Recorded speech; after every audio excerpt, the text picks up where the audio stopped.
there, welcome back. Today I'm going to talk about a Clash of Titan film, Wrath of the Titan film, and Immortals for What the Hell Is This?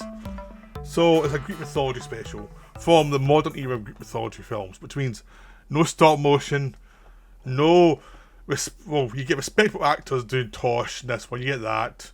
You get other upcoming actors having to play leads, which are not very complicated. But you don't have the joy of Ray Harryhausen stop motion. So it's kind of mixed bag films. Now, out of the three films, I liked Immortals the most because it was absolutely ridiculous, annoyingly ridiculous, and it was almost like the director was proud about how stupid and ridiculous his film was. So even the excesses of the script and some of the dumbness of the script didn't matter because the director was really enjoying himself, so you get really behind it. But I think I quite enjoyed even the Clash and Wrath of the Titans films as well, with, some problems to them. So I'm a sucker for Greek mythology films, so it's not like I'm going to be too hard on these films. The weakest of the three films is probably Clash of the Titans, because it's a remake. Now, the original Clash of the Titans is not the sacred cow of Ray Harryhausen's career. It really isn't. It is a film with flaws, but it's still so enjoyable. I mean, you've got Laurence Olivier as Zeus, you've got Burgess Meredith as the sidekick, and he's having a ball. You have a lot of kind of older actors playing the gods, and it's just fun. It's just a fun movie. But it's something you could remake. It's not like a sacred cow thing. It is, slowly paced in sorts of ways. Harry Hamlin as Perseus is not particularly good. So it's like, and the humans and the Greek human stuff, some of them are better than others. There's nothing amazing about much of the acting in these films, but some of the actors and actresses are charming. It's just Harry Hamlin is not particularly good in the lead. Your lead actor's not that good. That's a bit of a problem for the film. And I think it was early in his career more than anything. It wasn't like never watch one of his films again. It's just like, it was early. He was acting to nothing a lot of the time. Sometimes it looked uncomfortable. I'd still happily rewatch Clash of Titans anytime though, despite all its flaws. Now the remake starred Sam Worthington just coming off of Avatar, so this is when they thought he'd be the next big thing, and then they realised he wasn't going to be the next big thing. But he's actually made a decent career for himself since then. I mean, it's like it was one of those things where he was pulled into this. He'd been a kind of character, a kind of supporting actor who was pulled into be a big star for Avatar, and then he made a couple of other films he made, and then he went back to being like a supporting actor in other films and having a normal career the way most people have a normal career. He's fine. He's been good some stuff, less good in other stuff. Depends how well he's cast. Just like a lot of actors, it's like he got the thing that Mark Hamill got with Star Wars and the other actors get with a film becomes a massive hit that you're one of the lead actors in, and people kind of hate you for 5 years after it because they blame you because they think this film is a bastardization of cinema and we can't get at the director but we can get at you. So Worthington kind of got that, and it was a bit unfair because he's fine. He's a lot better than Harry Hamlin was, in this part. He's fine. He's not amazing, but his reactions are appropriate for what needs to be done in these films. It's that thing. He's got a part that's not that complicated. But he's trying his damnedest to make it work, and he's an enjoyable lead in this film. He's one of those actors I've always found fine in his films. I mean, sometimes he's not great, but he tends to be fine. He just had that thing of, you're the star of Avatar, we're going to hammer you in the reviews for a while. Just, that's what happens to some leading actors who have a massive hit. Critics can be bitchy about them.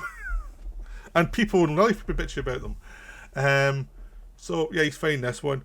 Now, the big thing this film does is they strip away some of they know they don't have the Harryhausen charm So what they do is they make it a man in a mission movie for the first one, and basically have Perseus lead a group of people through different adventures to find something that's going to kill the Gorgon, who's going to come back and, or Kraken, at least the Kraken, is going to come because of all the god manipulations. He's going to come and destroy this city unless the princess is sacrificed. Okay, so he has to go and lead the troops because they find out he's a demigod. He's Zeus' son. So they go on a mission. Now the best thing of the film is it's a man in a mission film. The first one really was. The first one was Zeus' adventure, Perseus' adventure. But there were some other soldiers, they died pretty quick, and that was it. We never got to know them. In this one, you have Mads Mikkelsen as the lead soldier. You've Liam Cunningham. You've got Hans Matheson in it as well. You've got Nicholas Hoult, a very young performance. You've Jim Amerton as a goddess who's helping them. And it's basically a group of people going on these missions and fighting soldiers. These other supporting soldiers come through. There's a creature that joins them after a time who were scared of. It's the first, that old thing. And basically it's a man on a mission movie, and slowly they get pared away one by one. Louis Leterrier directed it. It's not like a big auteur film. He just directs the films that are made available to him. He's not like an auteur or anything. He just does mainstream films. He does a mainstream career. And the film's cut down quite a bit. You can sense it's a longer film that's cut down. And there's bits missing. Especially in the first half. You get introduced to Zeus's family and they die like, almost instantly, and it's like there's not a chance to actually have any connection with them. That's just the way it goes. But once the mission starts, it feels a lot more solid ground. And even though it's CGI creatures that are have less personality than the Ray Harryhausen stuff, if you forget the Ray Harryhausen connection from the first one, it's a fun Greek mythology film. The actors seem to be enjoying themselves doing this man on a mission movie. Mads Mikkelsen enjoys torturing Worthington for most of the movie. The problem is some of the action can be a bit too fast, and sometimes I think you pause it for a little bit so I can see what's happening. But it's not too bad. It's at its worst during the sequence when they're going to fight Medusa. That's where it's a bit too hyperactive. But generally, it's enjoyably done. If you ignore the fact that it's not the original and just see it as another movie, it's fine, it's fun. It did well at the box office. I think because most people hadn't seen the original, it was just like, it's a fun Greek mythology film. That's it. That's all it is. The best performance comes from Ralph Fiennes as Hades. He's having fun. Like, he understands what film he's in. He probably watched the Harryhausen films as a kid. He understands exactly what film he's in, you know, and he seems to be enjoying himself. Just like, I can ham it up like crazy here while hissing most of my lines. It's like, basically, he knows the kind of actors who played the villains in those old films, and he's seen lots of Disney villains, and he understands exactly what he's doing. The worst part of performance in the film is Liam Neeson as Zeus. He's boring as hell. Now, Liam Neeson's had one of those careers where he's managed to go a long way on a lot of mediocrity, is the best way to put it. He's not untalented, but he just doesn't seem to try very hard in some of these films. He just seems to be quite happy to have a career that has odd highlights under his list, but generally it's a slog through kind of middle ground stuff like Taken and all these other films he does.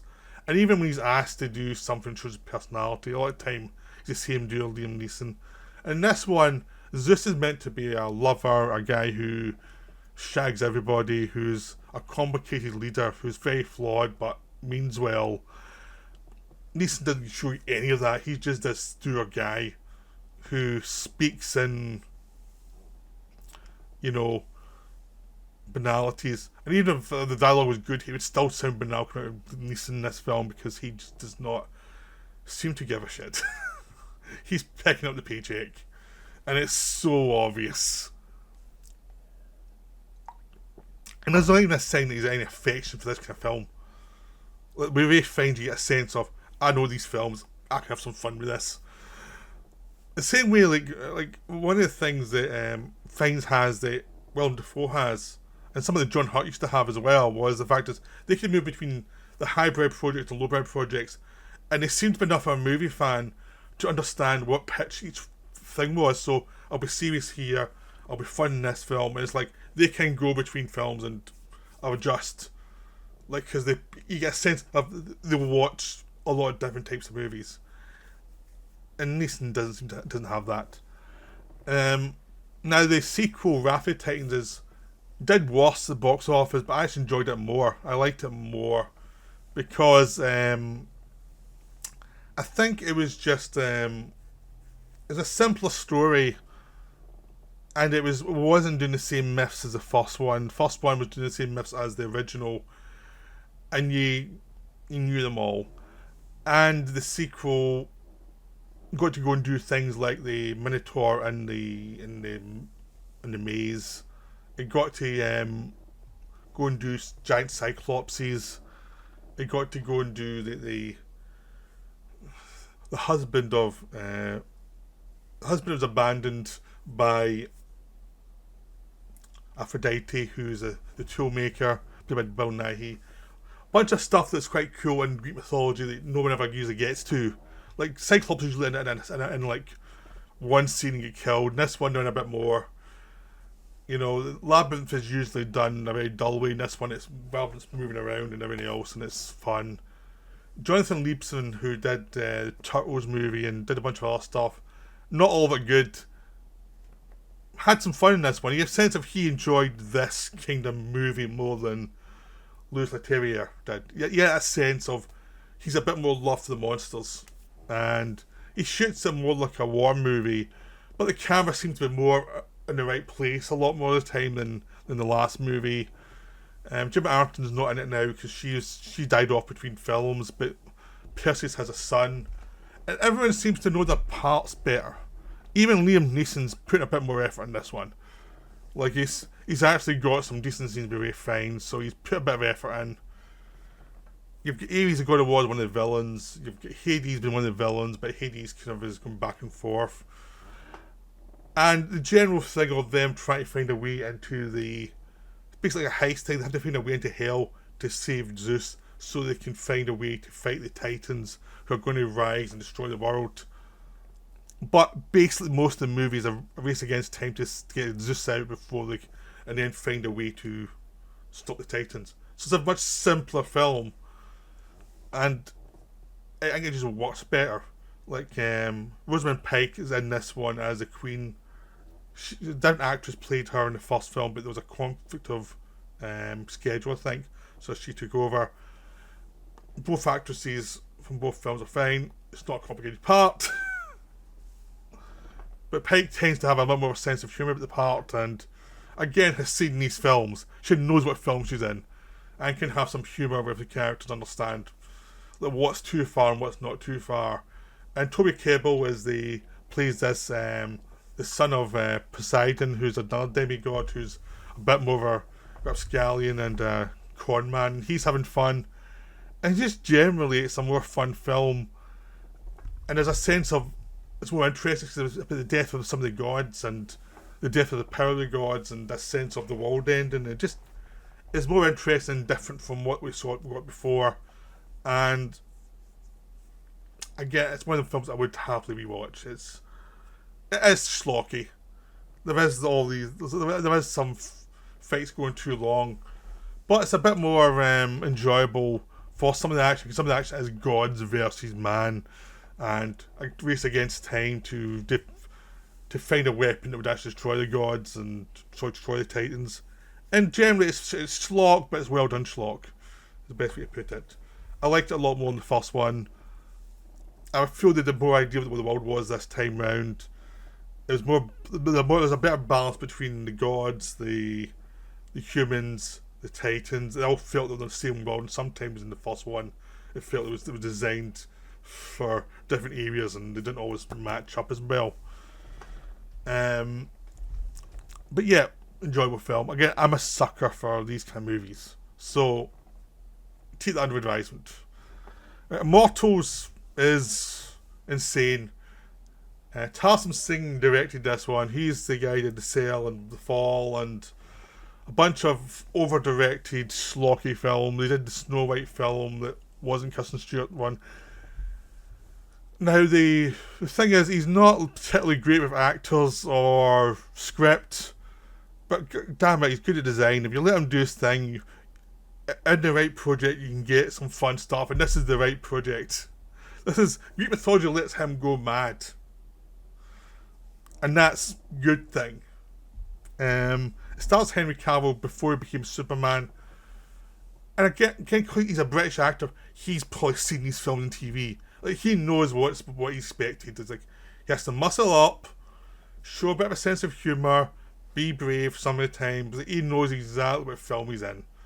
I mean, he was as well developed as an actor at this point. He's still basically a sporting actor who had been graduated up to kind of, will he be a star or not? And he's a better actor now than he was then, but for that kind of part, you kind of need an inexperienced actor because the part's not that interesting. So you just need someone who knows the kind of movie they're in, and maybe is a bit experienced, but are going to do a lot of the fighting and are going to be enthusiastic, and he delivers that fine. Luke Evans is Zeus, and he's a lot more fun than Liam Neeson was. Evans is one of those actors who's in a lot of stuff, and sometimes he's good, sometimes he's not. But it depends on the film and what he's given. This one, again, he knows these kind of films. He understands. I've got to ham it up a little bit here, Zeus. Fine, I'll do it. Guys, has a bit skimpy clothes sometimes because the director can't resist going way over the top with the design. Like, the gods are dressed in bizarre costumes all the time, which just makes the film even better. Like, the human beings, like Mickey Rourke plays the villain, who's trying to release the Titans so they can kill the gods. Sort of like Wrath of the Titans. But this time it's a man doing it rather than one of the gods. And it's Mickey Rourke. He's having fun. He gets to do his Brando, an imitation. It works. You know, he's hamming it up. But for this film, you need an actor who's hamming it up. Like, in a way, in Iron Man 2, he was too big for the film, or what they were doing in the film. And he seemed outsized for that film. And this one, like, he's perfect for this film. He's like, you need his slice of ham for this film. It's like what you need. You need someone imitating Brando. So this becomes a full-on pulp, Apocalypse Now. So yeah, he's great. In that special Mickey Rourke hamming it up way. Stephen Dorff in it as a kind of rogue who's helping the hero. Stephen Dorff remains to be an actor who's tends to be, forgettable. Every so often he's in a fun film with space truckers, but a lot of time the film is taken himself too seriously. And this one you think, another actor would probably be better, but he's okay. He's done it enough, but it's like, he's just that kind of actor who a little bit goes a long way, and he's a bit self-serious. The lead actress is fine. There's a whole plot twist where she can see the future because she's a virgin, and if she loses her virginity, she loses her power. Of course, she makes love to the hero just before the time she needs her power, and it's like, you could have waited a couple of days, man. I mean, they need it to happen so another plot twist happens later on, but still, it's one of those scenes where the actors are doing the scene and they're probably thinking, why are we doing this scene? This doesn't make sense. But god damn it, Singh makes the world look great so well that fuck it, who cares? I mean, that's the thing with this film, is like, it does things that in other films you'd go, really, you're doing that? And be like, wow, that looks gorgeous. Who cares? I'm fine. There's lots of battles, there's lots of slow-mo shots. This is the kind of film that Zack Snyder thinks he's making. Like, Zack Snyder does all these images, all these pulp shots. And some of the films I enjoy a lot. But it is like, I think he thinks he's making beautiful images all the time. And this is a film where the director is making beautiful images, stuff like, there's shots of mythology done just beautifully. Nothing to do with the plot half the time. Doesn't matter. It still looks gorgeous. Especially, it's one of those films, try and see it as the biggest screen as possible. because that's where you're going to get the most from. And then some horrible stuff as well. Like at one point, Rourke basically takes the 3 women who were with her heroine and puts them inside a metal kiln and puts it over a fire so they get burnt alive. And it somehow looks gorgeous, even though it's horrible. The Titans could be ridiculous, but look gorgeous the way they're done. Everything's just done really good. Even the things that are stupid, like instead of being Tartars done in hell, it's Mount Tartars, but it does make sense in the mythology, but works well for the film. They're trying to invade, and there's all sorts of shots of a variety of,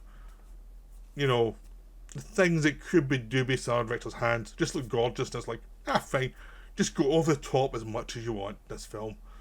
That's what you need in some of these films. Like, that's what the Clash of Titans films missed, is a director going way over the top. They have to try and be realistic, and this one is like, no, we're doing myth, and myth's ridiculous, and so we'll make this film beautiful and ridiculous, and it's like, it's irresistible. So this is what the hell is this film in the best possible way, It's even John Hurt in it, as Zeus in human form. So Zeus switches between John Hurt and Luke Evans, so he switches between a young man, barely dressed, and John Hurt, who's got a cloak on for a good reason, because this was not long before he died. So it's like, you don't want to see much.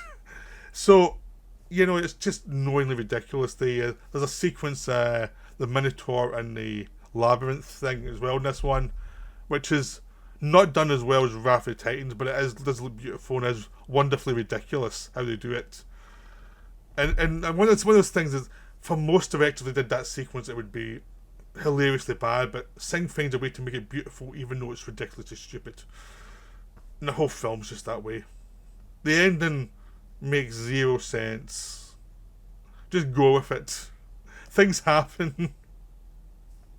I'm not sure if it was a setup for a sequel or what. I think it was, but the film didn't do well enough, but it's still wonderfully ridiculous despite that, because it's just like, wow, even at the end, they're still going about 3 or 4 beats above what's logical and reasonable and making it gloriously bizarre. So, yeah. So, Immortals I would recommend if you like a campy, way over the top Greek mythology film. You don't have to take it seriously. Best to have a drink or two, really, and you'll probably enjoy it more. Don't have to take anything in it seriously. Just enjoy the visuals, enjoy the fact that everyone knows what film they're in. There's a whole thing of a sea made of oil, the Black Sea made of oil. That's why the Black Sea made of oil, and there's oil's flowing over it and everything. It's just gorgeous how they do it, and it's like, it's completely over the top, and it's exactly what you want to see in a film. So, yeah, highly recommended for just weirdness. But all 3 of them I thought were fun. But if you want to see one of the 3, definitely see Immortals. It's easily the most crazy one. So I hope you enjoyed this video. Hope this inspires you to go and watch these ridiculous films. If you like Greek mythology, and if you don't, you'll be like, what the hell is this? Hence the title. Bye.